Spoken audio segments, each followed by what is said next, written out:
हम कहीं बाहर देव को पूजने के लिए जाते हैं, सबके पीछे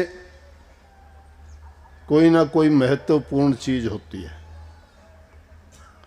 भाई दूज का भी बहुत महत्व है। ये रिश्ता दूसरे देशों में इतना पवित्र नहीं है जितना हमारे देश में।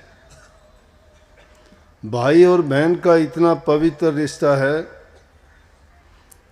कि बहन भाई से इतना प्यार करती है, अपने पति से भी नहीं करती। जिंदगी जिसके साथ गुजारनी होती है, माँ बाप भाई का घर छोड़ के पति के घर में जाती है, अपने पुराने विचार ख्यालात समझ जो भी संस्कार हैं उनको छोड़ के पति के संस्कारों को अपनाती है।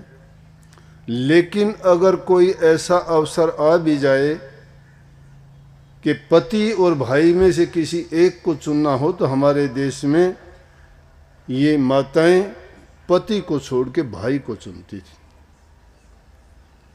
भाई और बहन का इतना गाढ़ा रिश्ता है, इतना प्रेम भरा हुआ है, इतनी उसके अंदर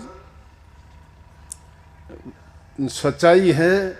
लेकिन आज अलग चीज़ है कि समय हर चीज़ को बिगाड़ देता है, परिस्थितियां हर चीज़ को बदल देती हैं, परंपराएं टूटती चली जाती हैं, उनमें किसी न किसी प्रकार की खामी कमियां जब आती चली जाती हैं, तो जब हम उनको पूर्ण तरह से नहीं निभा पाते हैं तो फिर उनमें विकृतियां शुरू हो जाती हैं और वो धीरे धीरे ख़त्म होती जा रही हैं, अब भी होती जा रही हैं।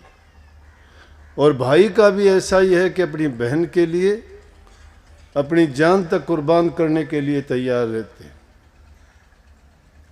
बल्कि बात इतनी अच्छी नहीं, मैंने एक जगह ये बात सुनी थी, रिश्ते के लिए बहुत अच्छी बात है। किसी लड़की ने लिखा कि अगर भाई हो तो रावण जैसा हो। देखो, रावण को हम राक्षस कहते हैं, हर प्रकार के पाप उसने किए, कितना बुरा किया, आज भी उसके पापों का अंत नहीं आया है। हर साल उसके पुतले बना के जलाते हैं। लेकिन उस बहन ने क्या कही बात कि भाई हो तो रावण जैसा हो, कि अपनी बहन के लिए अपने सारे राज्य को खत्म करवा दिया। इसमें रावण और राम का सवाल नहीं, इसमें सवाल रिश्ते का है कि एक बहन और भाई का रिश्ता कितना है कि भाई ने अपना सब कुछ सर्वनाश इसलिए कर दिया कि उसकी बहन की बेइज्जती की गई थी। उस दृष्टि से ना देख के भाई बहन के रिश्ते से अगर देखा जाए तो भाई और बहन का इतना रिश्ता है कि भाई बहन की किसी भी प्रकार की पीड़ा, दुख, तकलीफ, दर्द को सहन नहीं करते थे, चाहे उनको खुद को कितनी भी परेशानी क्यों ना उठानी पड़ो। आज के दिन व्रत नहीं रखती होंगी, लेकिन पुरानी कहानी तो ऐसे ही अनेकों कहानी बनाई जाती हैं। वो इसलिए बनाई जाती हैं ताकि इन बहनों को सुनने से और भाइयों को सुनने से उनके रिश्ते में कमी नहीं बल्कि और ज़्यादा वो मजबूत होते जाएं। इसलिए सत्संग सिर्फ नाम भक्ति का जिक्र नहीं है। सत्संग हमें हमारा व्यक्तिगत जीवन से लेके पारिवारिक जीवन हमारा कैसा होना चाहिए, सामाजिक रिश्ते हमें कैसे निभाने चाहिए, क्योंकि उनके बिना हमारे घरों में मन में शांति नहीं रहती।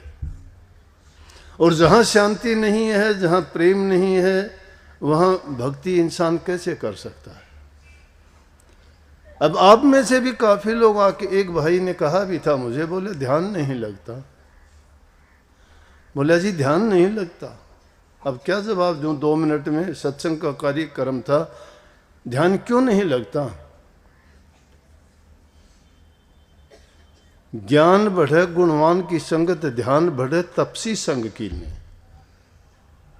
ज्ञान तो गुणवान इंसानों के पास बैठने से बढ़ता है, और ध्यान तप करने वाले संतों के साथ बैठने से ध्यान लगता है। हमारा संग किसके साथ होता है, इसलिए मैंने कही कि जब घरों में शांति नहीं है, मन में शांति नहीं है, मन में तो कुछ और लड़ाइयाँ चलती रहती हैं, विरोधी बात पैदा होती रहती हैं, कुछ का कुछ भरा हुआ है। नाम भक्ति की बात छोड़िए, जिसको नाम मिल गया। तुलसीदास ने तो बहुत कमाल की बात कही है कि तुलसी इस संसार में 5 रतन हैं सार: संत मिलन, हरि भजन, दया, दान, उपकार। ये 5 चीजें हैं। तो मैं कहता हूं ध्यान किसका नहीं लगेगा मेरे पास, फिर आके बताओ। हम सिर्फ बातों को सुन के कहते हैं कि ऐसा करना चाहिए, मेरे से होता नहीं। होता क्या? कोई वो चीज़ कहीं और से आके आपके ऊपर, आपके